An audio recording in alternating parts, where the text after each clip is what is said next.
So, as is the procedure, let's start with previous year questions.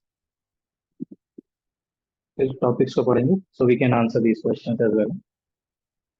With reference to agriculture in India, how can the technique of genome sequencing, often seen in the news, be used in immediate future? Genome sequencing can be used to identify genetic markers for disease resistance, and drought tolerance in various crop plants. ठीक है, हमने genetic modification देखा है, GMO BT cotton BT brinjal, इसका नाम सुना हुआ है। ठीक है, तो इससे थोड़ा सा आइडिया लग सकता है कि जेनेटिक डिसीज रेजिस्टेंस और ड्रॉट टॉलरेंस के लिए मार्कर्स का यूज कर सकते हैं। मार्कर्स क्या होते हैं कि जो जीन्स रिस्पॉन्सिबल है उनको मार्क करना, इस जीन्स में कौन सा सीक्वेंस है उनको मार्क करना कि डिजीज रेजिस्टेंस बनाने के लिए, ड्रॉट टॉलरेंट बनाने के लिए। This technique helps in reducing the time required to develop new varieties of crop plants. New varieties हम फॉरेन जीन लेके या फिर जीन को अल्टर करके भी न्यू varieties प्रोड्यूस कर सकते हैं। It can use to decipher the host pathogen relationship in crops. ठीक है, होस्ट पैथोजन क्या होते हैं? होस्ट बैक्टीरिया वगैरह, होस्ट पैथोजन जो उनके ऊपर पैथोजन क्या है, जैसे आपकी बॉडी में अगर कोई वायरस वेलकम नहीं है, ठीक है, वो पैथोजन होगा। ठीक है, बाहर से इंट्रोड्यूस कराया गया वो क्या है? पैथोजन। ठीक है, तो जो होस्ट जिसमें पैथोजन आ रहा है वो होस्ट है। ठीक है, तो ये भी रिलेशनशिप हम क्रॉप्स में पता करने के लिए यूज कर सकते हैं। आगे जब हम पढ़ेंगे तो और क्लियर हो जाएगा। जैसे इनका आंसर है all of these. Cas9 protein that is often mentioned in news. Molecular scissor used in target gene editing. ठीक है, ये options. A biosensor used in accurate detection of pathogens in patients. A gene that makes plants pest resistant. A herbicidal substance synthesized in genetically modified crops. तो अभी हम पढ़ने के बाद देखें, रीडिंग इसलिए कर लेते, टॉपिक्स पढ़ेंगे तो आंसर्स भी हमारे माइंड में आते जाएंगे। ठीक है, RNA interference technology has gained popularity in last few years. Why? It is used in developing gene silencing therapies. Gene silencing क्या होती है? कई बताया मैंने, कई तरह के कोड्स होते हैं, जेनेटिक मटेरियल पूरी जीन की कोडिंग होती है। ठीक है, तो कौन सा कोड क्या डिसाइड करेगा आपकी बॉडी में कि कौन से ऑर्गन्स बनेंगे, कौन से स्टेम सेल्स प्रोड्यूस होंगे, ये सारी चीजों को डिसाइड करता है। तो कोई जीन अगर उसे साइलेंस कर दिया जाए, यानी कि उसको एक्टिवेट होने से रोक दिया जाए, तो उसे जीन साइलेंसिंग थेरेपी बोलते हैं। ठीक है, it can be use in developing therapies for the treatment of cancer. Cancer क्या होता है? कई सेल जो मल्टीप्लाई होते हैं रेगुलरली और अनस्टॉपेबल होते हैं। ठीक है, तो वो कैंसर सेल्स होते हैं। ठीक है, तो it can be use in developing therapies for the treatment of cancer. It can be used to develop hormone replacement therapies.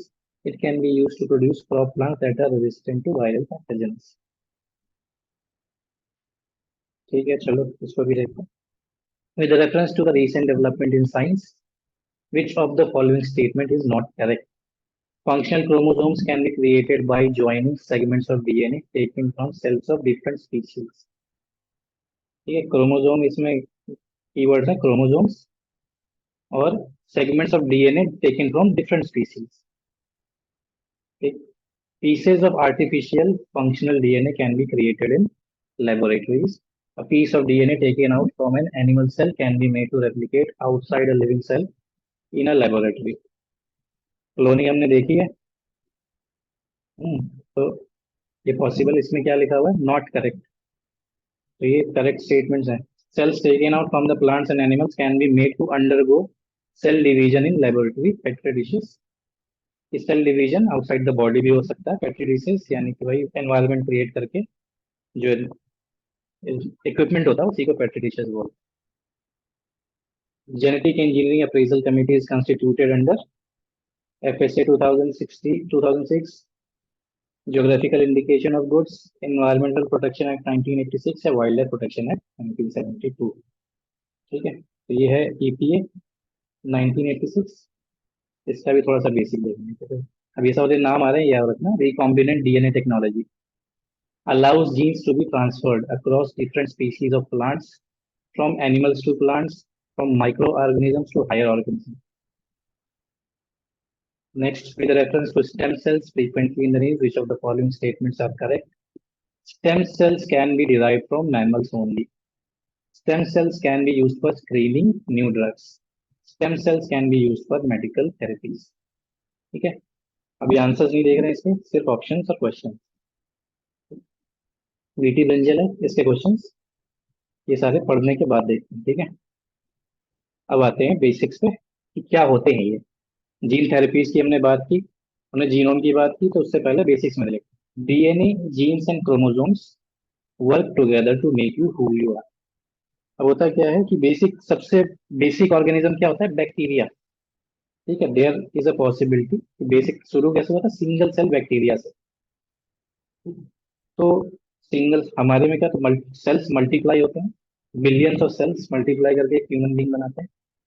ठीक है, अब उनको मल्टीप्लाई कैसे होना है और क्या फॉर्म करना है, इसकी जो डायरेक्शन देता है वो उनका जीनोम सीक्वेंस देता है। पूरी अगर ऑर्गेनिज्म बनाना है, अगर हमें ह्यूमन में पूरी तरह ट्रांसफॉर्म होना है, तो जीनोम सीक्वेंस है वो बताएगा कि हम कैसे ह्यूमन बनेंगे या एनिमल बनेंगे, और अगर ह्यूमन बनेंगे तो कैसे ह्यूमन बनेंगे, हमारे physical features.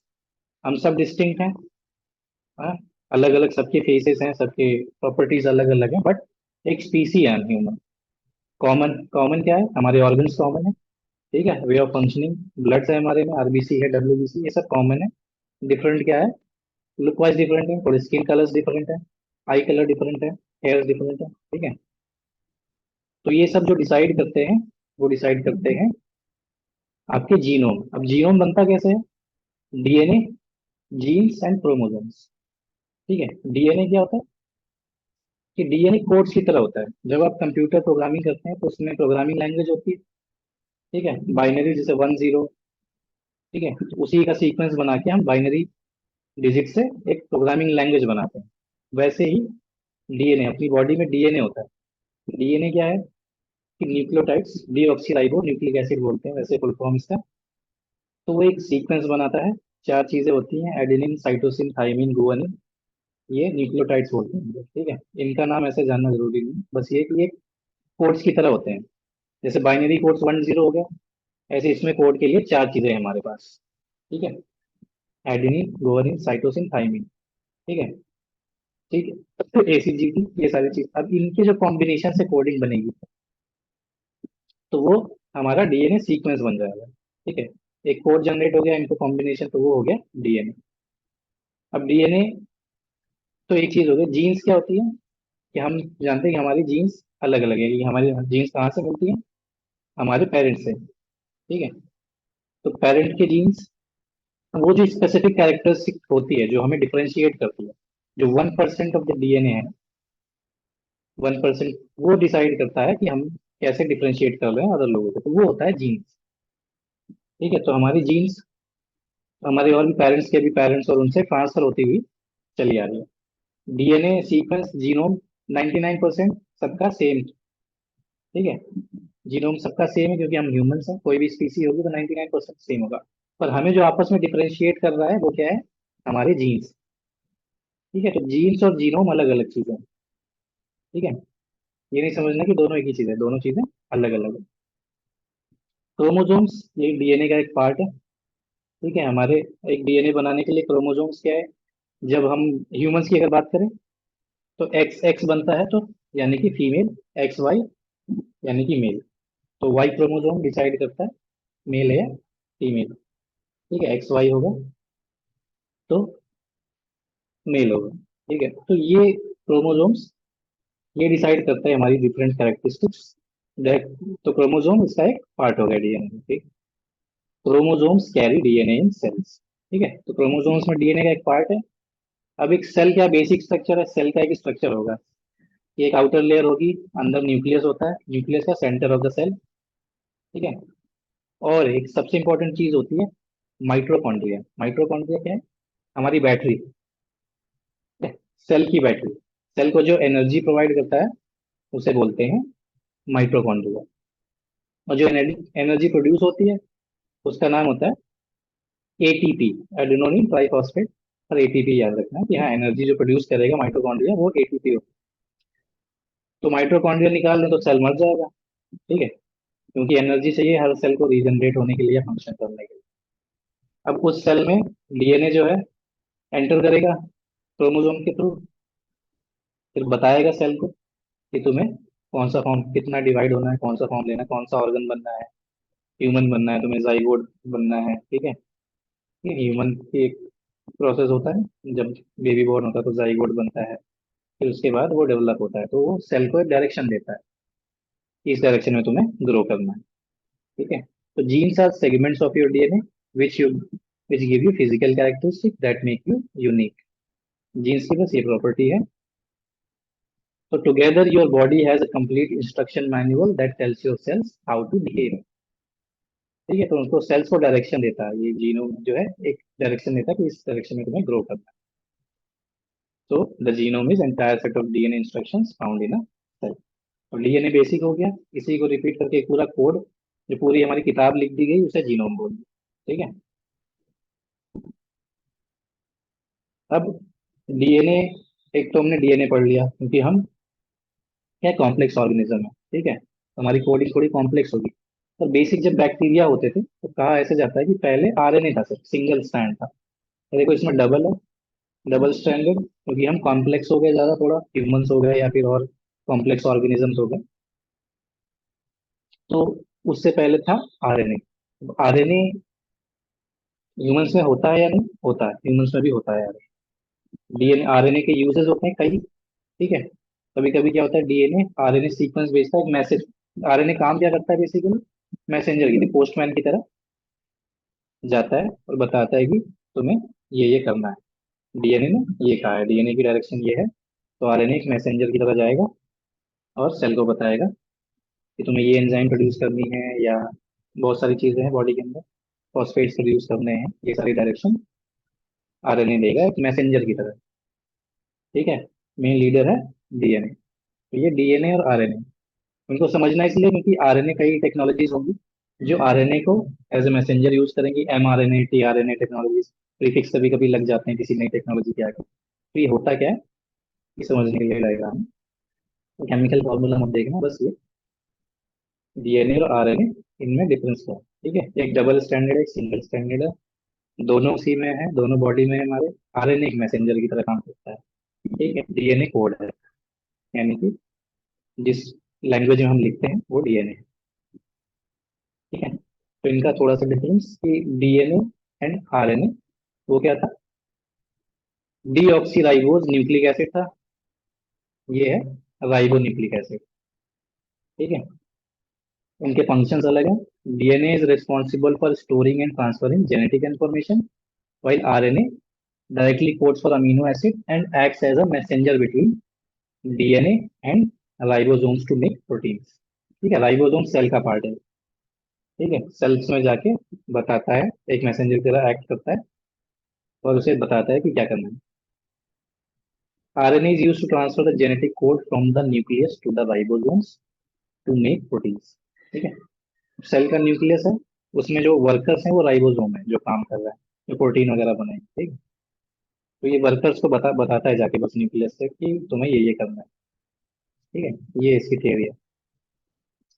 Used to transmit genetic information some in some organisms and may have been molecule used to store genetic blueprints in primitive organisms, ठीक है। तो पुराने बहुत ही प्रिमिटिव जो bacteria, single cell bacteria, eukaryotes, prokaryotes, ये सब होते थे बहुत पुराने, तो उनकी जो इन्फॉर्मेशन है वो आरएनए फॉर्म में स्टोर होगी, ठीक है।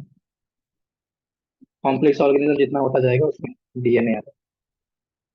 अब टाइप्स ऑफ आरएनए और भी कई तरह के होते हैं, पर इंपॉर्टेंट वंस हैं टीआरएनए, आरआरएनए और एमआरएनए, ठीक है।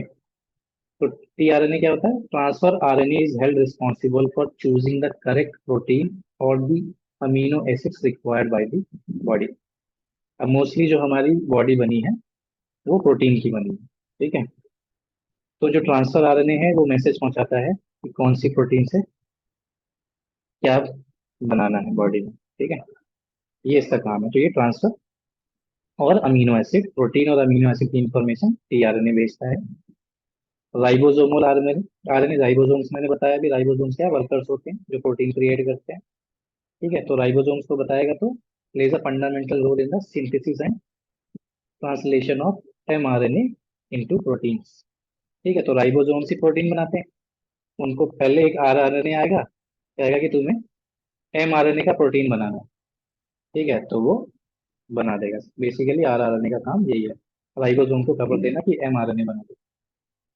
अब आता है messenger, important RNA. Messenger RNA क्योंकि इस आरएनए को लेके कई टेक्नोलॉजीज डेवलप की गई, वैक्सीन वगैरह भी हमने देखा था कि कोविड की वैक्सीन भी mRNA में बनाई गई थी। ठीक है। पिछले वाले लेक्चर में बताया था मैंने कि वेक्टर क्या होता है। वेक्टर, कि वेक्टर एक मैसेंजर की तरह होता है, ऐसे ही आरएनए भी एक्ट करता है मैसेंजर की तरह।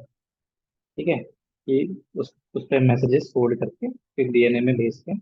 तो mRNA जहाँ पे मैसेंजर आरएनए को यूज किया गया जीन थेरेपीज में या जीन को ऑल्टर करने में, तो वो वाली जो भी वैक्सीन का नाम हो जाएगा वो mRNA वैक्सीन हो जाएगा, या उससे एसोसिएटेड जो टेक्नोलॉजी होगी उसमें mRNA एट सफिक्स ऐड हो जाएगा। ठीक है। Messenger RNA functions by transferring the genetic material into the ribosome and pass the instruction about the type of proteins required by the body cells। ठीक है, तो इसका इंपॉर्टेंट काम है कि ये कैस कहाँ पे कौन सी प्रोटीन की रिक्वायरमेंट है, ये बताता है जाके हमारे राइबोसोम्स को। ठीक है, तो इसलिए सबसे इंपॉर्टेंट हो जाता है। ठीक है, तो जो हमने ये देखा कि सारी इंफॉर्मेशन सेल्स को पहुंचाई जा रही है, तो सेल आखिर है क्या? सबसे बेसिक यूनिट है। सेल बहुत छोटे होते हैं साइज में, जब हमारे बिलियंस ऑफ सेल्स होते हैं तब हम इतनी बड़ी बॉडी है हमारी, बिलियंस में, जब तो उनका साइज बहुत छोटा होता है। ठीक है, एक बेसिक स्ट्रक्चर होता है, एक आउटर लेयर होती है, एक न्यूक्लियस होता है, जैसे होता है एक बैटरी होती है, माइटोकॉन्ड्रिया जिसे बोलते हैं। ठीक है, राइबोसोम्स होते हैं, अभी तीन चार नाम तो हमने वैसे ही पढ़ लिए सेल में क्या क्या होता है। ये इनका काम भी कि राइबोसोम्स प्रोटीन क्रिएट करेंगे, माइटोकॉन्ड्रिया एनर्जी प्रोवाइड करेगा, सेल का न्यूक्लियस होता है वो सेंटर होता है सेल का, और जो आउटर लेयर वो प्रोटेक्टिव लेयर होती है। ठीक है, प्रोटेक्टिव लेयर क्या होती है? जरूरत वाली चीजें को आने देती है, जो जरूरत नहीं है उनको रोक देती है बाहर। ठीक, तो basic membrane bound unit that contains the fundamental molecules of life and of which all living things are composed. सारी लिविंग थिंग्स सेल से ही बनी हुई हैं। ठीक है, a single cell is often a complete organism in itself. ठीक है, तो सिंगल सेल भी एक लिविंग बीइंग, यानी कि एक सिंगल सेल बैक्टीरिया भी होता है, सच एज अ बैक्टीरियम और east. Other sales acquire specialized functions as they mature। तो सेल जैसे जैसे मल्टीप्लाई होते जाएंगे तो अलग अलग तरह के फंक्शंस करते जाएंगे, तो एक कॉम्प्लेक्स ऑर्गेनिज्म में, एनिमल में, मैमल में हम कन्वर्ट होते जाएंगे सेल जैसे जैसे बढ़ते जाएंगे। These cells cooperate with other specialized cells and become building blocks of large multicellular organisms such as human and other animals। तो हम लोग क्या है? Multi cellular organisms. ठीक है, माइटोकॉन्ड्रिया जैसे मैं बताया था, वही माइटोकॉन्ड्रिया के बारे में definition. The chemical energy that is produced by mitochondria is stored in a small molecule called adenosine triphosphate या एटीपी। माइटोकॉन्ड्रिया एनर्जी प्रोड्यूस करते हैं, जो एनर्जी प्रोड्यूस करते हैं उसका नाम है एटीपी।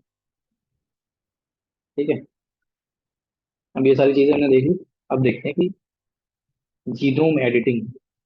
जीनोम, अब हमें पता चल गया, हमने जीनोम रीड कर लिया कि जीनोम, ह्यूमन जीनोम ऐसा होता है।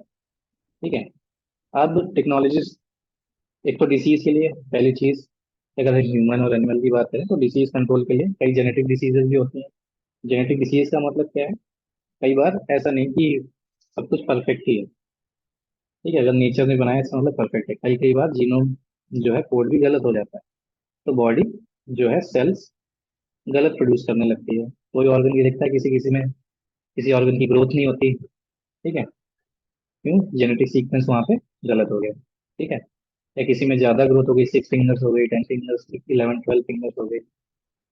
तो कुछ कुछ, तब अब इसे चेंज कैसे कर सकते हैं? या फिर कैंसर, स्पेशली कैंसर क्या होता है कि सेल प्रोड्यूस ही करते जा रहे हैं ऐसे, जो कि बॉडी को रिक्वायर्ड नहीं है। ठीक है, और वो क्लॉट के फॉर्म में या फिर ट्यूमर के फॉर्म में बॉडी में बढ़ता जा रहा है। ठीक है, तो कैंसर क्या है? सेल का एक्सेस प्रोडक्शन है जो कि ट्यूमर बन जाता है। ठीक है, जिसकी बॉडी को नीड नहीं है, तो गलत जगह वो बढ़ता जा रहा है। प्रॉब्लम क्या है कि डीएनए में गलत सीक्वेंस हो गया है, तो उसके लिए हम जीनोम एडिटिंग यूज करते हैं। ठीक है, प्लांट्स में भी यूज करते हैं। कई कई बार होता है कि कई कई प्लांट्स जो हैं वो कीड़ों को ज्यादा पसंद है, अच्छा लग रहा है खाने में, तो इसलिए वो क्या करते हैं, साइंटिस्ट ने कहा कि ऐसा करते हैं कि जो इनको अच्छा लग रहा है वो इंसेक्ट्स के लिए टॉक्सिक बना देता है। तो टॉक्सिक ऐसे नहीं कि कुछ मिला, तो किसी बैक्टीरिया का जीन लिया, इनका एक जीन जो उन्हें अच्छा लगता था इंसेक्ट्स को, वो हटा के बैक्टीरिया का जीन इसमें डाल दिया, जो कि टॉक्सिक, जो भी टॉक्सिक लिक्विड कुछ भी प्रोड्यूस करेगा उस प्लांट में, जो इंसेक्ट्स के लिए टॉक्सिक होगा। तो इंसेक्ट्स खाएंगे, मर जाएंगे, या फिर तो छोड़ देंगे उसे। तो इस तरह से पेस्ट कंट्रोल और ये सारी चीजें जीनोम एडिटिंग से होती है। तो चेंजेस में इंक्लूड, तो पहली चीज की method of altering the DNA of plants, animals, viruses, bacteria, humans. तो सभी का कर सकते हैं। हमने भी क्वेश्चन देखा था। ठीक है, तो क्वेश्चन में एक क्वेश्चन भी था ऐसे कि सिंग प्लांट्स को भी कर सकते हैं, एनिमल्स को भी कर सकते हैं, वायरसेस को भी है, मतलब सभी को कर सकते, सभी का जीनोम एडिट कर सकते हैं। चेंजेस में इंक्लूड स्मॉल डिलीशन, हो सकता है जो gene sequence extra cell produce करवा रहा है, बस उसको डिलीट कर दे, नॉर्मल जीनोम एडिटिंग हो गई। सब्स्टिट्यूशन, उसकी जगह कोई दूसरा जीन लगा दें, ठीक है, वो सब्स्टिट्यूशन। और एडिशन, किसी को हटाए बिना एक और जीन ऐड कर दिया, तो एडिशन हो गया। ठीक है, ये तीन तरह का हो गया।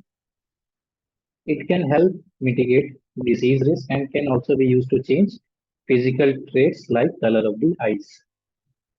या ठीक है, तो एडवांटेज है, पर इसमें कई एथिकल इश्यूज भी हैं।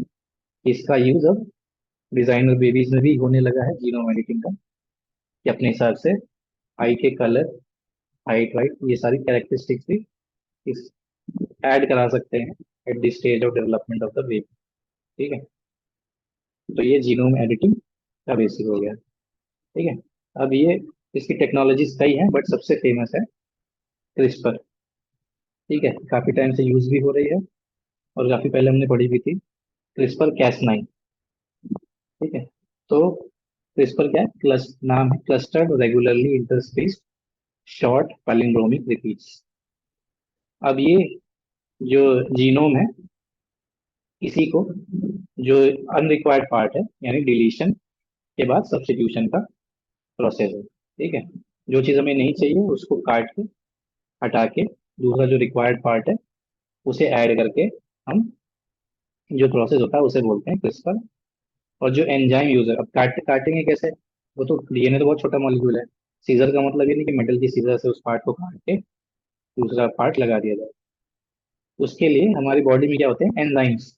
एंजाइम क्या, जैसे आप खाना भी खाते हो, तो एंजाइम्स प्रोड्यूस होती है माउथ में, तो वो डाइजेस्ट करने में हेल्प करता है। पेट में जाता है तो भी एंजाइम्स प्रोड्यूस होती है, तो डाइजेशन में हेल्प करता है। तो ये एंजाइम्स जो एसिड्स होते हैं, तो उससे हम इनको डाइल्यूट कर सकते हैं, कट कर सकते हैं। जो पार्ट नहीं चाहिए उस पर एक स्पेसिफिक एंजाइम भेज के उसे हटा दिया, डिलीट कर दिया। फिर वेक्टर बताया था, एक मैसेंजर जो कैरी करेगा दूसरा डीएनए, डीएनए का एक पार्ट। ठीक है, काटा, वो जगह खाली हो गई, फिर एक मैसेंजर, ठीक है, आरएनए के थ्रू भेजा, जो हमें रिक्वायर्ड है वो वहाँ पे ऐड हो जाएगा। ठीक है, ये प्रोसेस होता है simple.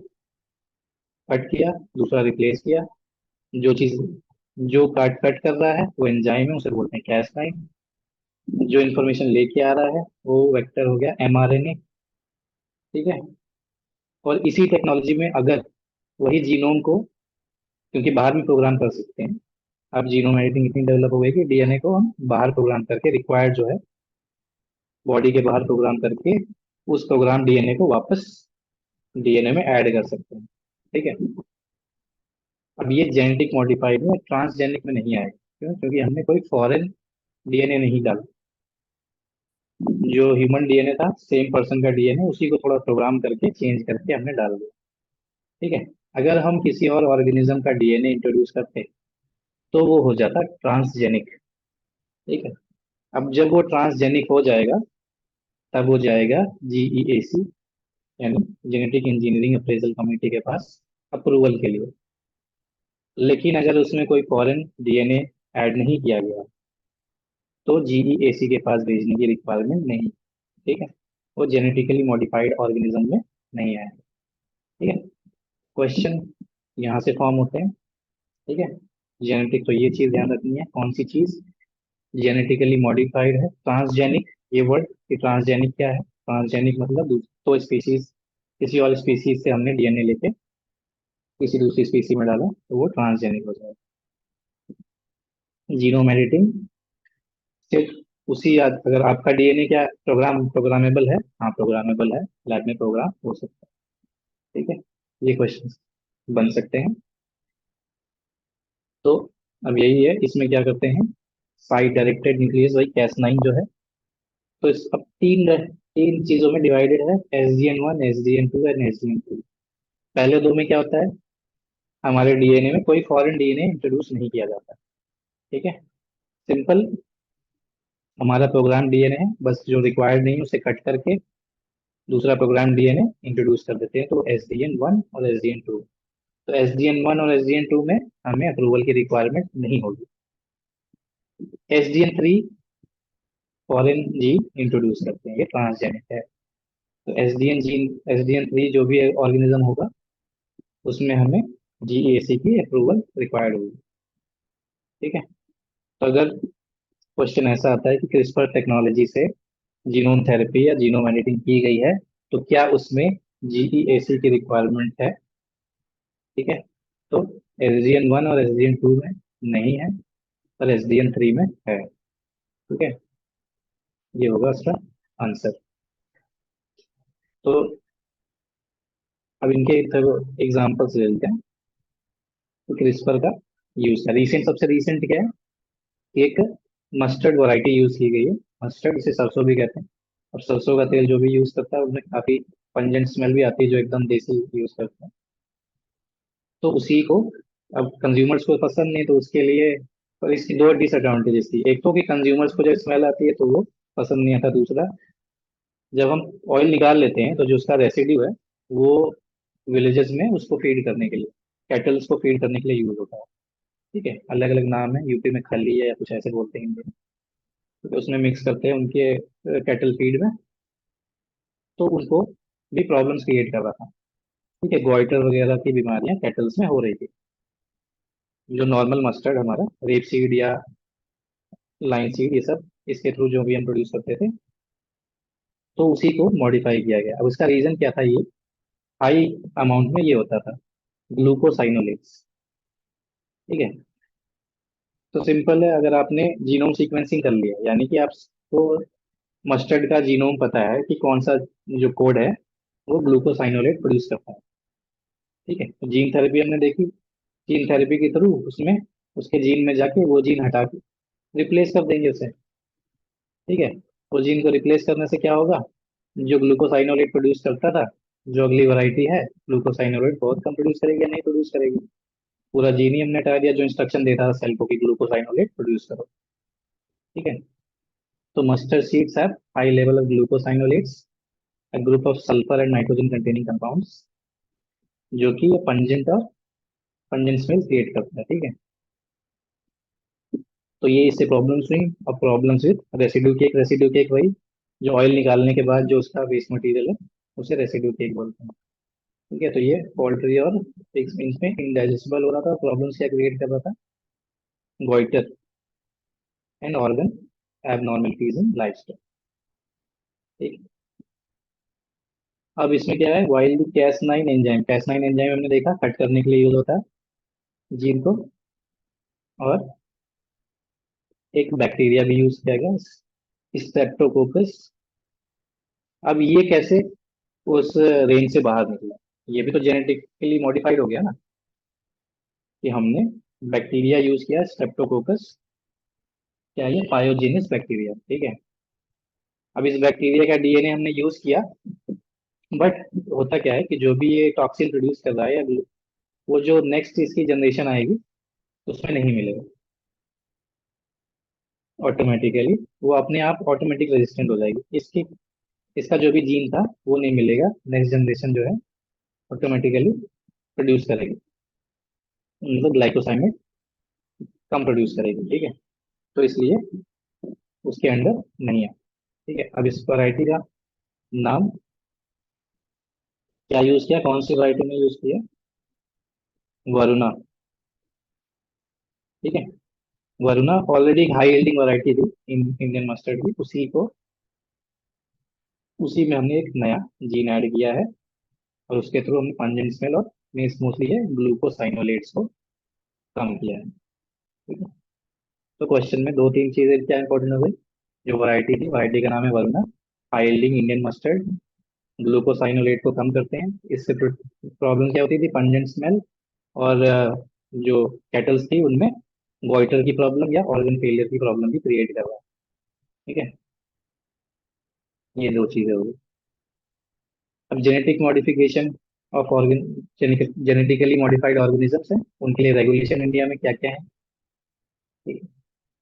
GMO including genetically engineered plants are regulated by Ministry of Environment, Forest and Climate Change under the rules notified by Environment Protection Act 1986। ठीक है, प्रीवियस ईयर क्वेश्चन भी है एक कि GEAC की पावर्स कहाँ से डिराइव होती है, under the rules notified by the environment protection act 1986। सिर्फ एक ही रेगुलेशन यही नहीं है, जो फूड प्रोडक्ट्स होंगे उसे FSSAI, food safety and standards authority of India भी रेगुलेट करती है। ठीक है, तो दो, GEAC सारे ऑर्गेनिज्म के लिए, और स्पेशली जो फूड आइटम्स है रेगुलर कंज्यूमर के, उसके लिए FSSAI यूज करेगा। ठीक है। अब सबसे पहले, each and every GM food is required to get a prior approval from GEAC and there are other bodies of enforcement, पर फाइनल अथॉरिटी किसकी होगी, GEAC। ठीक है, तो GEAC की इंपॉर्टेंट बात है कि फाइनल अथॉरिटी GEAC की है। FSSAI के पास भी अथॉरिटी है, बट मोस्ट बस फूड प्रोडक्ट्स के लिए है। ठीक है, उसकी भी पावर डिराइव होती है GEAC से ही। तो GMOs होते क्या क्या है, वही ट्रांसजेनिक होते हैं, यानी कि अदर और ऑर्गेनिजम्स की DNA भी हमने यूज किया है। तो GMO है foreign genes, require environmental clearance from GEAC। Recent example क्या है, GM मस्टर्ड, जो कि धारा मस्टर्ड भी कहते हैं, हाइब्रिड 11, DMH 11। इस ये है cross between Varuna and Early Heera. Varuna अभी हमने देखा, वरुणा को और हमने मॉडिफाई किया है अभी उसकी पंजेंट स्मेल और वो कम करने के लिए। ठीक है, Varuna and Early Heera contains two alien genes from a soil bacteria. अब हमने सबसे पहले देखा था बीटी कॉटन। बीटी कॉटन के बैक्टीरिया का नाम याद है, बैसिलस थुरिंजियंसिस। ये बहुत पुराना हो गया बीटी कॉटन, 2001 और उससे भी पहले का। ठीक है, तो सबसे पहला वही था जो कि प्रूव हुआ था। मोस्टली फूड प्रोडक्ट नहीं है इसलिए इजी रहा था, बट जैसे जैसे वो फूड में आएगा, फूड में आने का मतलब है ह्यूमन कंजम्पशन में यूज होगा, ह्यूमंस को क्या प्रॉब्लम्स क्रिएट करेगा, इसके लिए बहुत ही लॉन्ग ट्रायल पीरियड की रिक्वायरमेंट है। तो इसलिए इनको आना, अप्रूवल होना बहुत इजी नहीं है।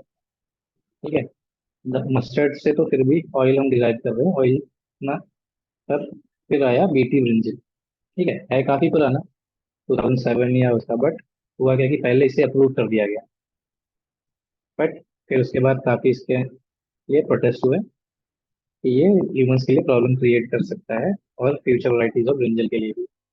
तो अप्रूव होने के बाद फिर से इसे 2010 में फिर से 10 ईयर के फिर उसे शट डाउन कर दिया गया 10 साल के लिए।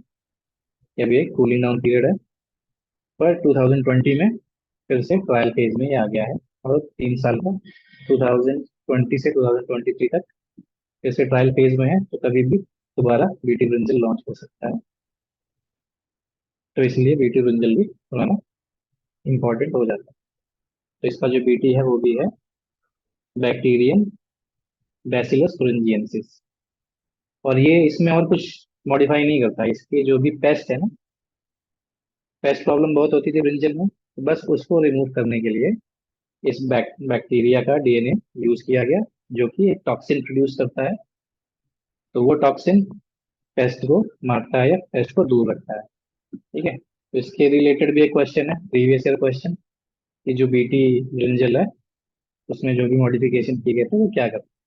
ठीक है, तो यही है कि इंसेक्ट कंट्रोल या पेस्ट कंट्रोल के लिए यूज होता है, और कोई इसकी क्वालिटी, कोई और क्वालिटी इंप्रूवमेंट नहीं है कि साइज बढ़ाया गया है, या फिर कोई प्रोटीन अमाउंट इसका बढ़ाया गया है, या फिर विटामिन बढ़ाया गया है।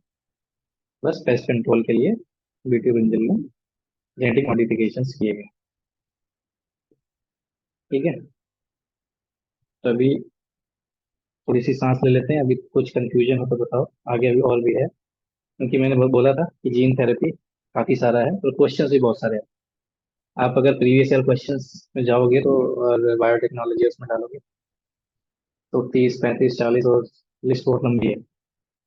ठीक है, तो इसलिए इनको, इसकी बेसिक समझना इंपॉर्टेंट है। जेनेटिक मॉडिफाइड ऑर्गेनिजम्स समझ आ गया, फॉरेन जीन होते हैं, जीएमओ का सिंपल है, फॉरेन जीन इसमें होंगे। ट्रांसजेनिक शब्द आएगा, ट्रांसजेनिक का मतलब है फॉरेन जीन्स होंगे। ठीक है, फॉरेन जीन जैसे ही होंगे जीईएसी की अप्रूवल की रिक्वायरमेंट हो जाएगी। सिर्फ जीन एडिटिंग है, जीन को एडिट किया है, अपना ही प्रोग्राम डीएनए, सेम ऑर्गेनिज्म का या ह्यूमन का वही डीएनए प्रोग्राम किया है, उसी को वापस लगाया है, तो वो अप्रूवल कैटेगरी में नहीं आता है, जीन थेरेपी वगैरह अप्रूवल की रिक्वायरमेंट नहीं होगी। ठीक है, तो अभी तक कोई कंफ्यूजन है? सर राइबोसोम्स में कंफ्यूजन है, ये तो क्लियर हो गया ये वाला टॉपिक।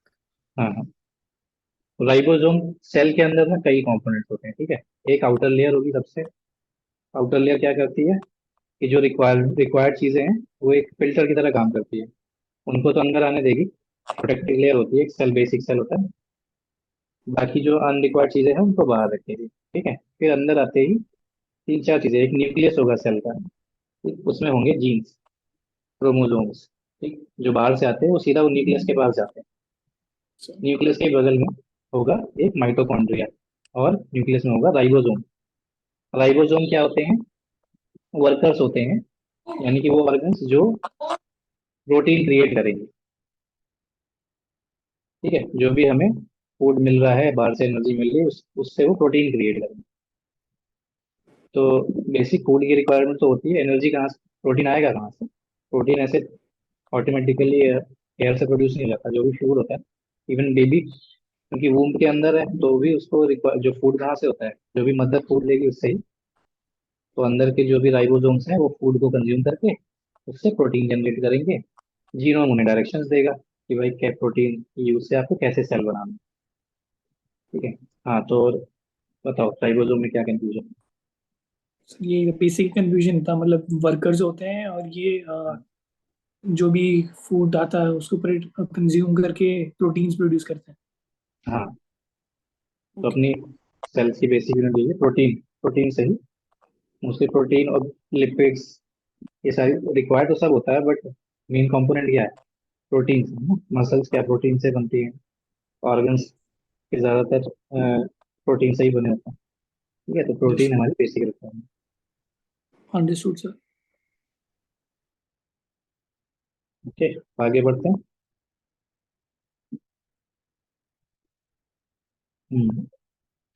Enzyme replacement therapy. ठीक है, रिसेंट न्यूज में है तो इसलिए समझते हैं क्या है क्या, कि एंजाइम्स जैसे मैंने बताया, तो एंजाइम्स क्या होते हैं, अलग अलग पर्पस होता है उनका। एंजाइम्स एक डाइजेशन के लिए भी यूज होता है। ठीक है, कई कई बार क्या होता है, अब तो डाइजेशन क्योंकि एसिड्स होते हैं, ठीक है, तो उनको चीज़ों को डिजोल्व करने के लिए भी यूज कर सकते हैं। ठीक है, एसिडिक प्रॉपर्टीज होती हैं मोस्टली, तो अगर उनकी एसिडिक प्रॉपर्टीज को यूज करके जो अनरिक्वायर्ड चीजें हैं उनको डिजोल्व करने के लिए भी यूज कर सकते हैं। तो अभी एंजाइम रिप्लेसमेंट मतलब मोस्टली क्या होता था कि एंजाइम जो है, हमारी जो भी मेडिसिन थी वो यही है, हमारे अगर एंजाइम कोई है जो खत्म हो गई है, ठीक है, या बॉडी प्रोड्यूस नहीं कर रही, तो मेडिसिन उसे, मेडिसिन के थ्रू थोड़ा बढ़ाते थे कि प्रोडक्शन थोड़ा सा बढ़ जाए बॉडी में, या रिक्रिएट हो जाए, दोबारा हो जाए, बट फॉरेन एंजाइम नहीं इंट्रोड्यूस कराया गया। तो अब एक नई थेरेपी यूज हुई है, जिससे कि आउटर दूसरी स्पीसीज से भी या सेम स्पीसीज से दूसरे बाहर से एंजाइम हम फॉरेन बॉडी में यूज कर सकते हैं, उसी को हम कहते हैं एंजाइम रिप्लेसमेंट थेरेपी। ठीक है, तो ये यूएस में डेवलप हुई है by US Food and Drug Administration, it approved, ये नाम है एडजिनमा, the first recombinant protein product. Recombinant ही आरएनए हमने पढ़ा था, रिकॉम्बिनेंट डीएनए टेक्नोलॉजी से यूज होती है। ठीक है, रिकॉम्बिनेंट भी जब करेंगे, जब जैसे दो वर्ड, अभी ट्रांसजेनिक पढ़ा था हमने, तो ट्रांसजेनिक भी वही है, फॉरेन स्पीशीज का जो भी इंट्रोडक्शन होगा, रिकॉम्बिनेंट वर्ड भी आएगा, मतलब कि दूसरी स्पीसी से लिया गया। तो रिकॉम्बिनेंट वर्ड यहाँ आ गया, इसका सिंपल मतलब यही है कि फॉरेन स्पीसीज से हमने एक एंजाइम यूज किया दूसरी बॉडी, ठीक है। तो एंजाइम रिप्लेसमेंट थेरेपी यही है। की पॉइंट्स हैं, ये developed by US Food and Drug administration, ठीक है। और फर्स्ट टाइम ऐसी कोई थेरेपी डेवलप की गई है, ठीक है। रिकॉम्बिनेंट है, यानी कि अगर इसका अप्रूवल चाहिए होगा इंडिया में तो जीईएसी के थ्रू जाएगा, ठीक है। अब ये छोटी छोटी चीजें, जीनोम, पहले जीनोम सीक्वेंसिंग देख लेते हैं। जीनोम सीक्वेंसिंग मतलब सिंपल है, रीड करना जीन, जो जेनेटिक कोड है ना उसको रीड करना। सीक्वेंसिंग यानी कि जो हमने रीड किया, कि स्टडी करते तो आ रहे हैं अभी बिलियंस, बिलियंस में है, ठीक है, सीक्वेंस जो भी है। तो उस सीक्वेंस को समझ के लैब में रिक्रिएट करना, ठीक है। ह्यूमंस में अगर कोई सीक्वेंस है कि ये कोड लिखा हुआ है, एक पूरी किताब लिखी हुई, तो हम थोड़ी थोड़ी चीजें तो समझ गए कि हाँ ये होता है, ये जो कोड है एटी या जीसी, इसे यूज किया है तो ये इस ऑर्गन को डेवलप करने के लिए, इससे ये डिसीज क्रिएट हो रही है। बट पूरा जीनोम सीक्वेंस नहीं हो पाया था। तो उसी को, वही जो प्रोसेस होता है उसे बोलते हैं जीनोम सीक्वेंसिंग। न्यूक्लियोटाइड्स क्या थी? एडेनिन, साइटोसिन, थाइमिन, गुआनिन, जो जो बताए थे मैंने, जो डीएनए को जोड़ के रखती है, वो न्यूक्लियोटाइड्स होते हैं। जो कोड्स होते हैं वो न्यूक्लियोटाइड्स बोलते हैं, ठीक है। तो इसके दो तरीके होते हैं। अब देखो नाम इनके हैं लेकिन नाम का उल्टा है, ठीक है, तो कंफ्यूज मत। Short read sequencing, in this genome is broken into small fragments, usually 50 to 300 bases before being sequenced। Sequenced का मतलब है कि उनको रीड करना, फिर उसको सीक्वेंस मतलब इनकी लाइन से लगा दिया, ठीक है। उनको रीड करके सीक्वेंस उनका समझ गया हम कि हाँ ये इस सीक्वेंस में लगाएंगे तो ये कोड प्रोड्यूस होगा। अब लॉन्ग, तो लॉन्ग रीड में आते हैं, ठीक है। The DNA is fragmented and tag for sequencing to keep track of each fragment, followed by local assembly. तो लॉन्ग रीड में क्या है, छोटे छोटे सीक्वेंस कर रहे हैं। शॉर्ट रीड में क्या है, बड़े सीक्वेंस कर रहे हैं, ठीक है। तो लॉन्ग रीड का यहाँ मतलब है कि हम ज्यादा टाइम लगा रहे हैं पढ़ने में, ठीक है। इस तरह से याद रखना ऐसे, वरना उल्टा हो जाएगा जब भी अगर ऑप्शंस में आएगा ना। तो लॉन्ग रीड का मतलब हम समझेंगे कि बड़े sequences, genome is broken into small, usually 50 to 300 basis. और इसमें क्या है, ईच फ्रैगमेंट, यहाँ पे हर फ्रैगमेंट का सीक्वेंस, हर छोटे छोटे फ्रैगमेंट का हमें कोड याद रखना है, तो उसे लॉन्ग रीड बोलते हैं, ठीक है। Scientist have successfully sequenced the Y chromosome using long read genome sequencing techniques। अभी तक क्रोमोसोम को हम सीक्वेंस नहीं कर पाए थे, तो अभी रिसेंटली वाई क्रोमोसोम को हमने लैब में सीक्वेंस कर लिया है, रीड कर लिया कि कैसे इस इस सीक्वेंस में लगाएंगे हम न्यूक्लियोटाइड्स को, जिससे कि एक वाई क्रोमोसोम बनता है, ठीक है। वाई क्रोमोसोम इंपॉर्टेंट क्यों है, कि वाई क्रोमोसोम ही डिसाइड करता है कि जो भी स्पीसी होगी वो मेल होगी या फीमेल, ठीक है। एक्स क्रोमोसोम सब में काफी अमाउंट में होते हैं, Y chromosome male counterpart से आता है, ठीक है। ह्यूमन स्पीसीज की बात हो रही है तो, ठीक है, तो वाई क्रोमोसोम को अब हमने लैब में डेवलप कर लिया। ये हो गई जीनोम सीक्वेंसिंग, ठीक है। जीन ड्राइव टेक्नोलॉजी क्या है, इसमें वही जीन थेरेपी हम कर रहे हैं, बट एक ऐसा जीन हम रिप्लेस कर रहे हैं जिससे कि जो फ्यूचर जनरेशन है अब उनकी पोटेंट जो होते हैं कि हाँ अगली जो प्रोजेनी प्रोड्यूस कर सके, यानी अगली जनरेशन प्रोड्यूस करने की वो कैपेबिलिटी खत्म हो गई, ठीक है। करते क्यों है, ऑर्गेनिज्म में जैसे मान लो मच्छर बहुत ज्यादा ज्यादा हो रहे हैं, डेंगू मलेरिया ये सब क्रिएट करता है, तो क्या करेंगे कि एक वैरायटी का ऐसा उसकी जीन को ऑल्टर कर देंगे। उस जीन को ऑल्टर करके उस एक वो जीन से या उस एक स्पीसी से वो जीन ऐसा फैल जाएगा कि उनकी पूरी स्पीसी में नेक्स्ट जनरेशन पैदा ही नहीं होगी। तो ये है जीन ड्राइव टेक्नोलॉजी, एक जीन से मल्टीपल जीन्स को अफेक्ट कर देना, ठीक है। सबको मॉडिफाई नहीं किया है, एक वैरायटी को या एक कुछ स्पीसी को मॉडिफाई किया है और उनको ही नेचर में छोड़ दिया, और उसी वही जीन ट्रांसफर कर करके अपनी सारी स्पीसी में उसे फैला देते हैं। जी, वो जीन ट्रांसफर होता है, और उसका इफेक्ट सारी स्पीसी में हो जाता है। तो सबको लैब में लाने की जरूरत नहीं है, कुछ को लैब में लाए, उसमें ये जीन ऑल्टर किया, जीन ड्राइव टेक्नोलॉजी, उसको फिर नेचर में छोड़ दिया। इसका यूज यही होगा मोस्टली कि ये जो भी पेस्ट है, मान लो मॉस्किटोज हैं या रोडेंट्स हैं, कि चूहे भी काफी ज्यादा हो गए, क्रॉप्स के लिए फायदेमंद नहीं, तो ह्यूमन इज प्लेइंग गॉड, तो वो वाला केस हो जाएगा। तो इसमें भी क्या होता है, क्रिस्पर टेक्नोलॉजी यूज करते हैं। क्रिस्पर के सीक्वेंसिंग के वही टेक्निक्स हैं, क्रिस्पर हमने पढ़ी है, वही उसी तरीके से यूज करेंगे, बस वही जीन रिप्लेस कर दें। ठीक है, तो इस जीन का नाम क्या है, Mendelian inheritance, certain patterns of how traits are pass from parents to offspring. ठीक है, वही जो जीन बेसिक जीन्स हैं जो पेरेंट्स से ऑफस्प्रिंग में ट्रांसफर होते थे, उन्हीं को हमने ऑल्टर कर दिया। तो जो भी फ्यूचर जनरेशन होगी वो पोटेंट नहीं होगी। ठीक है, जीनोम सीक्वेंसिंग हमने पढ़ा कि बस जीनोम सीक्वेंसिंग का मतलब ये है रीड कर पा रहे हैं जीनोम को, दो तरीके, शॉर्ट रीड और लॉन्ग रीड हो गए। तो इन्हीं के थ्रू ये प्रोजेक्ट्स हैं इंडिया के दो important. Human genome project India का नहीं था, यूएस का था। ठीक है, काफी पुराना है, 2003 में कंप्लीट हो गया। तो अब इंडिया के दो हैं, इंडिया के भी अभी रिसेंट हुआ है, पिछले साल ही जीनोम इंडिया प्रोजेक्ट जो है completed the sequencing of 10,000 human genomes. ठीक है, इन नेशन के अलग अलग स्टेट्स, अलग अलग स्टेट से अलग अलग लोगों के जीनोम लेके उनकी सीक्वेंसिंग की गई है, ताकि हम डिफरेंसेस को पता कर सके कि लोगों में जो डिफरेंसेस हैं, वो जीनोम में क्या क्या डिफरेंसेस होते हैं। या किसने है, डिपार्टमेंट ऑफ बायोटेक्नोलॉजी। ठीक है, तो दो प्रोजेक्ट्स हैं, जीनोम इंडिया प्रोजेक्ट किसका है, डिपार्टमेंट ऑफ बायोटेक्नोलॉजी। इंडिजन प्रोग्राम जो है वो है CSIR का। ठीक है, इंडिजन में genome sequencing of 1029 self declared healthy Indian, खुद वॉलंटियर किया। ठीक है, कि उन्होंने खुद कहा कि हम हेल्दी है, उनके जीनोम सीक्वेंस किया गया, CSIR ने किया, genome India project, department of biotechnology. ठीक है, ये दो हो गए। अब ये तो जीन्स की बात हो गई। ठीक है, स्टेम सेल्स क्या होते हैं, स्टेम सेल्स बॉडी के लिए बहुत इंपॉर्टेंट, क्यों, क्योंकि स्टेम सेल्स में कैपेबिलिटी होती है कि वो रिक्वायरमेंट के हिसाब से खुद को बदल सकते हैं, कि जहाँ पे कैसी रिक्वायरमेंट है। अभी मुझे, जैसे कि हमने कुछ कुछ बेसिक नाम सुने, RBC, WBC, है ना, रेड ब्लड सेल्स जो ब्लड में फ्लो कर, WBC, white blood cells disease से फाइट करने के लिए मोस्टली WBC वगैरह यूज होते हैं।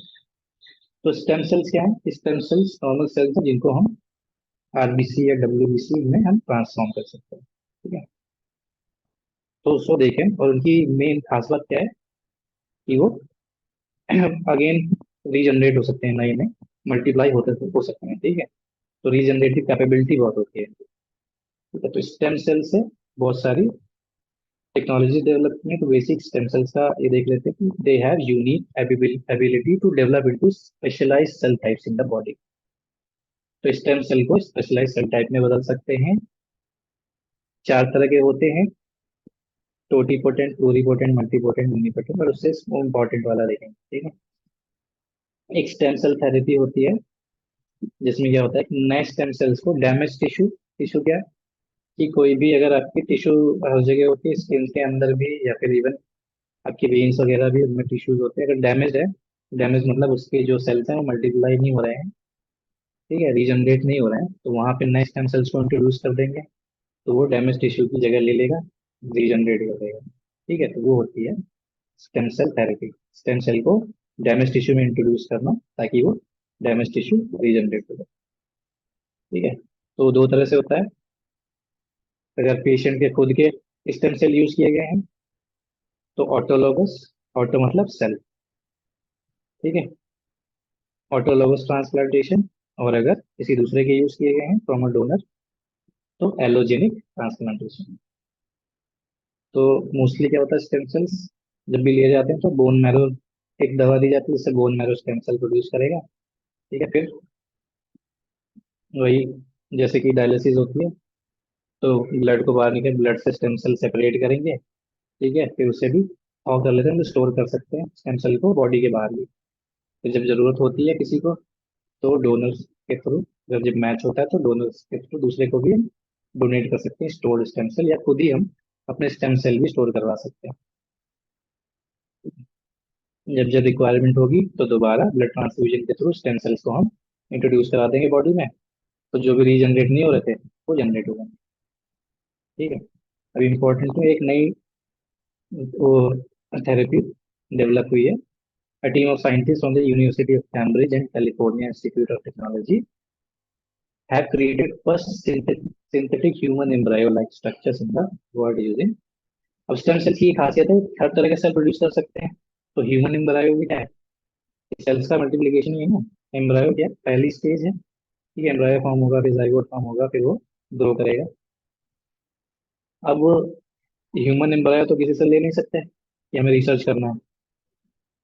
ठीक है, तो इसलिए लैब में स्टेम सेल्स की हेल्प से हमने साइंटिस्ट ने ह्यूमन एम्ब्रायो क्रिएट किया है। ठीक है, आउटसाइड दी ह्यूमन बॉडी। ठीक है, तो अब इससे एडवांटेजेस क्या है कि जो जो हमें एक्सपेरिमेंट्स करने थे कि जब बर्थ के टाइम पे या प्रीनेटल डिसीजेज होती हैं एम्ब्रायोज की, जाइगोट की, उनको अगर स्टडी करना है तो उसके लिए हम स्टेम सेल्स के हेल्प से लैब में एम्ब्रायो क्रिएट कर लेंगे, तो उसी एम्ब्रायो पे हम रिसर्च कर सकते हैं, जेनेटिक मार्कर्स यूज कर सकते हैं कि कौन सी जीन से क्या प्रॉब्लम्स आ रही हैं, ये सारी चीजें, ये सारी रिसर्च कर सकते हैं। ठीक है, तो बेनिफिट्स ऑफ सिंथेटिक एम्ब्रायो क्या है, understanding the impact of genetic disorders, biological reasons behind recurring miscarriages, और जेनेटिक एपिजेनेटिक एनवायरमेंटल इफेक्ट्स। ठीक है, तो जेनेटिक और जीन्स के बाहर के एनवायरनमेंट के इफेक्ट जो भी होते हैं एम्ब्रायो में, ये सारी चीजें, मेन पर्पस इसका ये था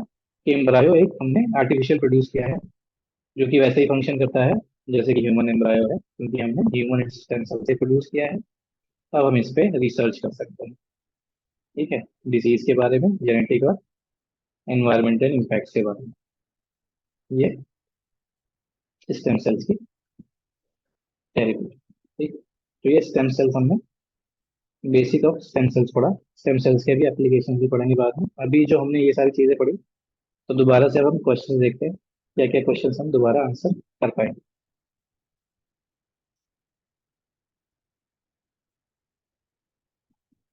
ठीक है, देखो, with reference to agriculture in India, how can the technique of genome sequencing of in seen be use in immediate future. Genome sequencing हमने क्या देखा, जीनोम सीक्वेंसिंग, जीनोम को रीड करना, जीनोम का सीक्वेंस लैब में बनाना कि हाँ क्या क्या जीनोम, कैसे जीनोम पूरा लिखा हुआ है। ठीक है, it can be use to identify genetic markers for disease resistance and broad tolerance in various human. ठीक, जब जीनोम सीक्वेंस हमने बाहर बनाया तो डिसीज, कौन सा जीन कौन सी डिसीज क्रिएट कर रहा है, कौन सी जीन को रिप्लेस कर सकते हैं जिससे कि वो डिजीज रेजिस्टेंस हो जाए और ब्रॉड टॉलरेंस हो जाए, ये भी कर सकते हैं। Helps in reducing the time required to develop new varieties of crop plants. बिल्कुल, एक्सपेरिमेंट्स अगर हम सिर्फ क्रॉप में करते रहें कि, और हमें उसका जेनेटिक कोड ही पता चल गया, ठीक है, तो उसे ऑल्टर करके हम काफी जल्दी नई क्रॉप वैराइटीज बना सकते हैं। It can be use to decipher the host pathogen relationship in crops. ठीक है, जीनोम सीक्वेंस से दोनों के जीनोम सीक्वेंस अगर हमें पता चल गए हैं होस्ट और पैथोजन के, तो ये भी हम कर सकते हैं। तो इसका आंसर हो जाएगा डी, ऑल ऑफ दीज। वैसे मैंने बोल्ड कर ही रखा है सब आंसर्स, तो देखिए रहा हूँ। तो what is Cas9 protein that is often mentioned in news, क्या था, सीजर था। Cas9 क्या है, प्रोटीन बस सीजर है जो कि हमें रिक्वायर्ड जो जीन है उसको कट करने के लिए यूज होता है। ठीक है, तो molecular scissor use in targeted gene editing. ठीक, RNA interference technology has gained popularity. It is used in developing gene silencing therapies. ठीक है, RNA इंटरफेरेंस वही है, जीन साइलेंसिंग कि सिंपली उसी जीन को रिप्लेस कर देना। RNA यूज करते हैं जीन मैसेज भेजने के लिए। ठीक है, तो जीन रिप्लेसमेंट उसे हटा रहे हैं, ठीक है, रिड्यूस कर रहे हैं, तो वो होगी जीन साइलेंसिंग, कि वो जीन जो है उसे बस कट कर दिया गया, साइलेंस करें कि ये जीन अब एक्ट नहीं करेगा। It can be use in developing therapies for the treatment of cancer. ठीक है, तो कई सारे कैंसर होते हैं जेनेटिक होते हैं, क्योंकि जेनेटिक कोड गलत हो उससे कैंसर सेल प्रोड्यूस होते हैं बॉडी में, तो RNA थेरेपी के थ्रू ये भी कर सकते हैं। It can be use to develop hormone replacement therapies. ये नहीं कर सकते। हार्मोन वगैरह, हार्मोन रिप्लेसमेंट कैसे होता है? हार्मोन तो ऑर्गन प्रोड्यूस करते हैं, ठीक है। तो हम जेनेटिक कोड की हम ऑर्गन्स को कि कैसे डेवलप होना ये बता सकते हैं, बट हार्मोन रिप्लेसमेंट आरएनए के थ्रू नहीं है, ठीक है। चौथा, it can be use to produce crop plants that are resistant to viral pathogen. Simple gene therapy use होता है ये, तो क्रॉप प्लांट सब प्रोड्यूस कर सकते हैं, तो 1 to 4 हो जाएगा। With reference to recent develop each of the following statement is not correct. Functional chromosomes can be created by joining segments of DNA taken from cells of different species. Different species के sales DNA लेके हम chromosome नहीं बना सकते। एक स्पीसी का हमने chromosome भी बनाया है, बट एक ह्यूमन स्पीसी का नॉर्मल क्रोमोसोम है, उससे बना, ठीक है। तो अलग अलग स्पीसी को कंबाइन करके हम क्रोमोसोम नहीं बना सकते। अभी तक ऐसी कोई टेक्नोलॉजी डेवलप नहीं हुई, ठीक है? तो ये नॉट करेक्ट, पहला वाला जो है नॉट करेक्ट में आ जाएगा।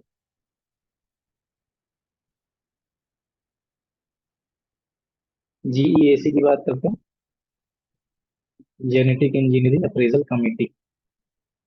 अब ये बताया किसमें था ये? एनवायरमेंट प्रोटेक्शन एक्ट 1986, ठीक है। रिकॉम्बिनेंट डीएनए टेक्नोलॉजी, रिकॉम्बिनेंट बताया मैंने, फॉरेन जीन होगा इसमें। Allows genes to be transferred across different species of plants, right, ठीक है, from animals to plants, right, ठीक है, सभी से कर सकते हैं। वगैरह जीन थेरेपी में सभी से कर सकते हैं, from microorganisms to higher organism, तो तीनों में कर सकते हैं, ठीक है। अब स्टेम सेल में आते हैं, स्टेम सेल का हमने थोड़ा सा देखा। With reference to stem cell frequently in which of the following statement is are correct? Stem cells can be derived from mammals only, mammal से ही नहीं, बाकी से भी कर सकते हैं स्टेम सेल, ठीक है। Stem cell can be use for screening new drugs. अब स्टेम सेल्स की ये खास बात होती है कि स्टेम सेल्स में क्या होता है कि कोई कोई जो मेडिसिन है वो ना एक टॉक्सिन कि हाँ कैसे रिएक्ट करेगा, ठीक है, बॉडी पे कैसे रिएक्ट करेगा, तो उस चीज को टेस्ट कर सकते हैं। नई टेस्ट अगर हमें करना है कि हाँ नया नई मेडिसिन आई है मार्केट में, तो स्टेम सेल थेरेपी के थ्रू हम यू टेस्ट कर सकते हैं स्टेम सेल पे क्या इम्पैक्ट करेगा, ठीक है। तो stem cells can be use for screening new drugs, ठीक है, ये सही होगा। Stem cells can be use for medical therapies, ये तो सही है, ठीक है। तो दो चीजें सही होगी। अब इसमें क्या पूछा था, आर करेक्ट, तो 2 और 3 करेक्ट होंगे। फर्स्ट वाला answer will be B. BT brinjal, brinjal का हमने देखा था कि what are the reasons for people's resistance to introduction of BT brinjal in India. It has been created by inserting a gene from soil fungus. Fungus नहीं था, bacteria था, ठीक है।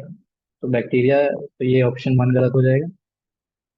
The seeds of BT brinjal are terminator seeds, ये concern नहीं था, ठीक है, टर्मिनेटर सीड्स नहीं थे। कंसर्न इनका था कि ह्यूमंस पे क्या इम्पैक्ट पड़ेगा, ठीक है। There is an apprehension that consumption of BT brinjal may have adverse impact on health. Third is right. There is some concern that introduction of BT brinjal may have adverse effect on the biodiversity. ठीक है, तो दोनों चीज सही है कि humans पे और बायोडाइवर्सिटी पे एडवर्स इफेक्ट हो सकता है, इसलिए इसके अगेंस्ट प्रोटेस्ट, ठीक है। अब ये भी पता है मैंने, genetically engineered form of brinjal known as BT brinjal has been developed, objective is to make it pest resistant, ठीक है। सिंगल ऑब्जेक्टिव यही था कि पेस्ट इसमें बहुत होता था, क्रॉप खराब होती थी, तो पेस्ट रेजिस्टेंट बनाने के लिए। हम्म। At present, scientists can determine the arrangement or relative position of genes or DNA sequences on a chromosome. How does this knowledge benefit us? Again, it is possible to know the pedigree of livestock. Pedigree मतलब होता है, pedigree का कोई मतलब बता दो। Pedigree आपकी ancestry, किस मिट्टी के बने हुए बोलते हैं ना, जो हिंदी में उसे पेडिग्री बोलते हैं इंग्लिश में। व्हाट इज योर पेडिग्री, कि भाई कैसे इतने मजबूत हो, या कैसे तुम्हारे जीन्स कैसे।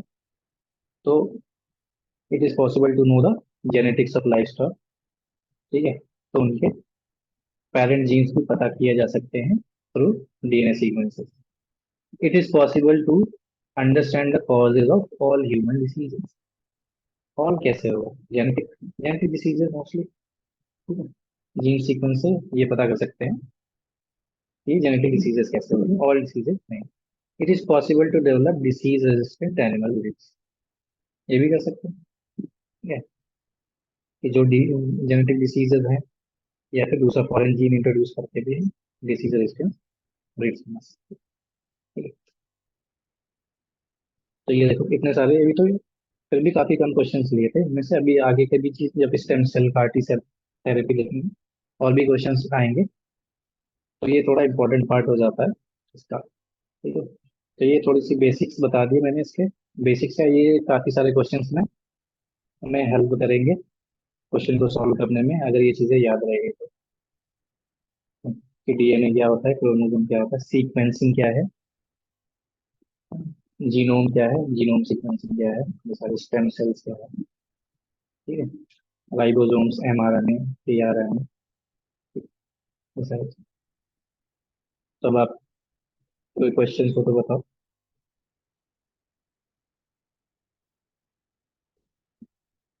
हाँ दिव्यांशु बोल। सर, जो वो वाला एमसीक्यू था, हार्मोन वाला, तो हम्म। उसमें फिर जो पर्टिकुलरली कुछ ऐसे इंजेक्शन वगैरह जो कुछ होते हैं जिसमें ग्रोथ हार्मोन रिलीज होता है, तो वो हाँ, ये जेनेटिकली एडिटिंग वगैरह ये सब नहीं होता?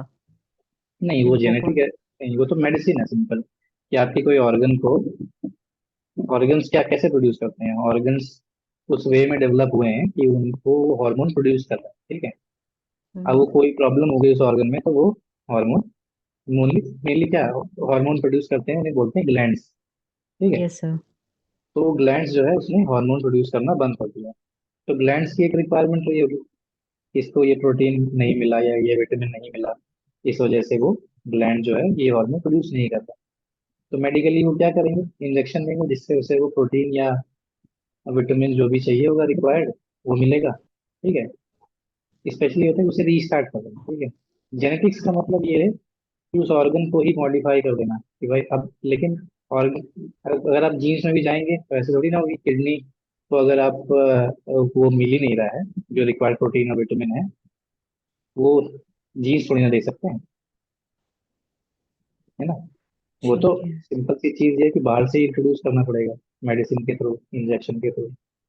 इसलिए हॉर्मोन्स जो है वो जेनेटिक थेरेपी से नहीं आती, वो ओके। मेडिसिन के थ्रू या वैसे ऑर्गन्स को या ग्लैंड्स को जो रिक्वायर्ड चीजें वो दी जाती है, तो फिर वो अपना फिर से हार्मोन प्रोड्यूस करते ओके सर। अच्छा, पिछले साल ना मैंने पढ़ा था उसमें एनसीईआरटी में वो इंसुलिन बनाने का जो बनाया हुआ था वो रिकॉम्बिनेंट टेक्नोलॉजी से, कि तो वो तो फिर यही हुआ ना, वो कंफ्यूजन हो रहा है। हैं इंसुलिन बनाने के लिए कि हार्मोन। कॉपी। हाँ। नहीं तो मेन बात ये है कि इंसुलिन बनाने के लिए उसमें रिकॉम्बिनेंट का मतलब कि एक्सटर्नल चीजें इंट्रोड्यूस करना ही हम्म। रिकॉम्बिनेंट, लेकिन उसमें वर्ड आना चाहिए रिकॉम्बिनेंट जीन। ठीक है, ओके। जब तक रिकॉम्बिनेंट जीन नहीं आएगा तब तक वो रिकॉम्बिनेंट और भी टेक्नोलॉजीज होती है। अच्छा, एक बार सर वो वाला एमसीक्यू और दिखा दीजिए प्लीज, थोड़ा और क्लियर हो जाएगा।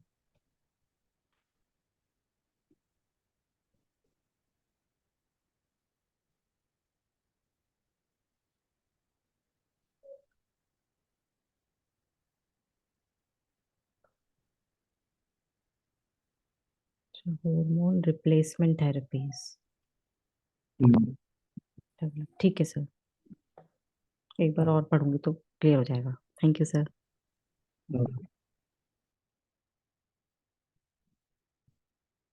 और किसी का क्वेश्चन वैसा तो मुझे लगा था इसमें काफी कंफ्यूजन हो रहा है, क्वेश्चंस नहीं आ रहे थे, मैं समझ फिर हाँ तो बोल।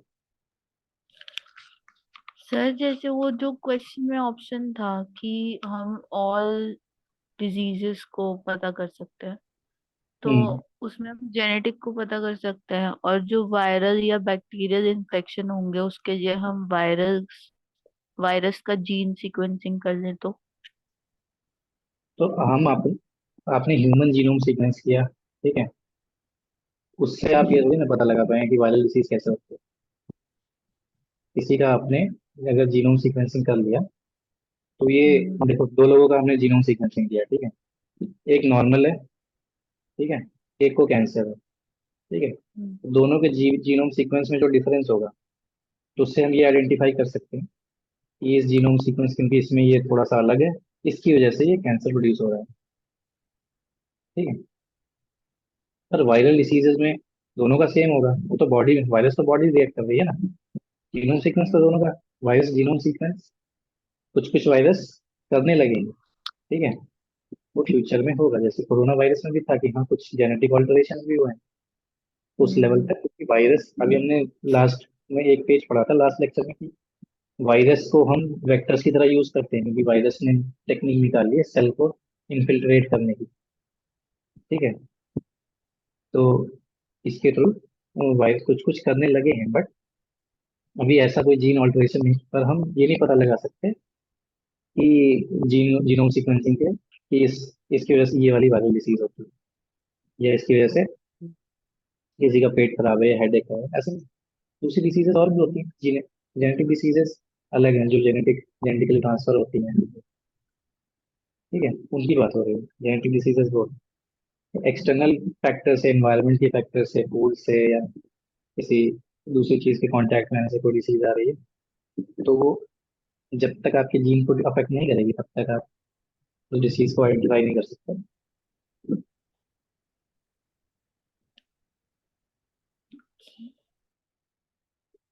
ठीक है।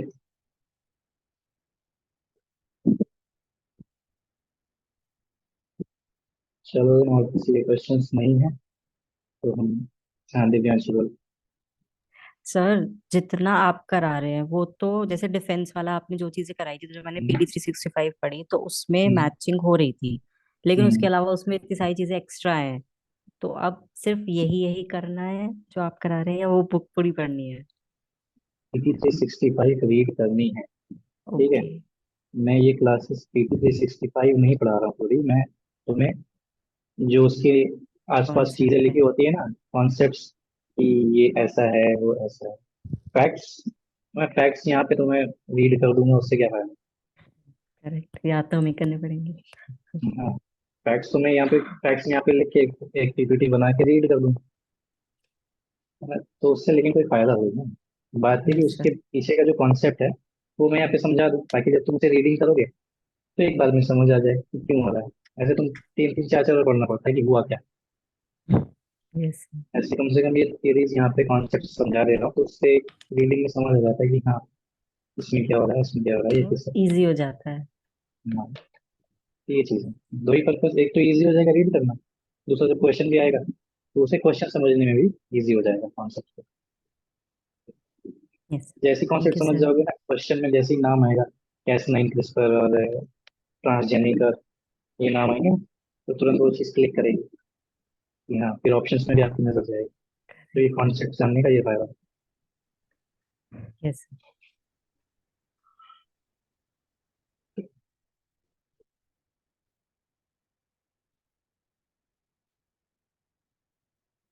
एपिजेनेटिक्स। सर वही ना, एपि, अभी उसकी बात चल रही थी कि कैसे हाँ, पैथोजन वगैरह हमारी बॉडी को अफेक्ट करते हैं। हाँ, एपिजेनेटिक्स में भी ऐसे ही होता है ना कि वो जीन्स, बाहर का इन्वायरमेंट हमारे जीन्स को कैसे अफेक्ट करता है, हाँ, मतलब वही जीन्स की वर्किंग को। वही वही एपिजेनेटिक्स वही कह रहा हूँ ना कि दो तीन चीजें, जैसे वायरसेस, इवन वायरसेस अफेक्ट करने लगे हैं, ठीक है, जीन्स को। और एनवायरनमेंट भी डेफिनेटली अफेक्ट करता है, जैसे जैसे हमने देखा ही है कि जहाँ जहाँ एनवायरनमेंट कोल्ड एनवायरनमेंट है, तो लोगों की स्किन वैसे डेवलप्ड है, ठीक है, वाइट स्किन है, या ह्यूमिड और हॉट इन्वायरमेंट है, तो जीन्स को लॉन्ग लॉन्ग टर्म में इफेक्ट करता ही है। तो जेनेटिक स्टडी यही तो करती है कि हाँ फ्यूचर कैसे एनवायरनमेंट के थ्रू हम इवॉल्व हुए हैं। लेकिन उस क्वेश्चन का ये आंसर कि हो कि हाँ डिसीज, सारे डिसीज हम पता कर लेंगे जीनोम सीक्वेंसिंग, तो ये पॉसिबल नहीं, सारी डिसीजेस नहीं पता कर सकते। कल को कोई नई डिसीज आ जाएगी, कोई नया वायरस आ जाएगा, तो जेनेटिक स्टडी से तो सारी डिसीज नहीं पता हो सकते। हाँ जी सर, हाँ जी। अंडरस्टूड।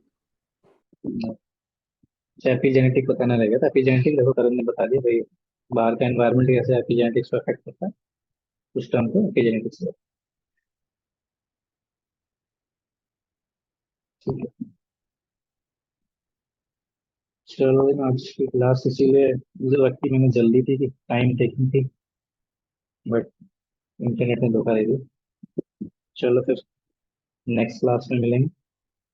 ठीक है, आगे ये थ्योरीज पढ़ेंगे थोड़ी सी और, stem CAR T cell therapy, और थोड़ी सी एक आध और, फिर आगे बढ़ेंगे इसमें टेक्निकल टर्म्स, ब्लॉकचेन का बारे में थोड़ी सी डीप स्टडीज करेंगे। ब्लॉकचेन से बहुत सारी टेक्नोलॉजीज हैं और इवॉल्व भी हो रही है, तो उसके बारे में पढ़ेंगे। चलो good night. Thank you sir. Good thank night. You sir.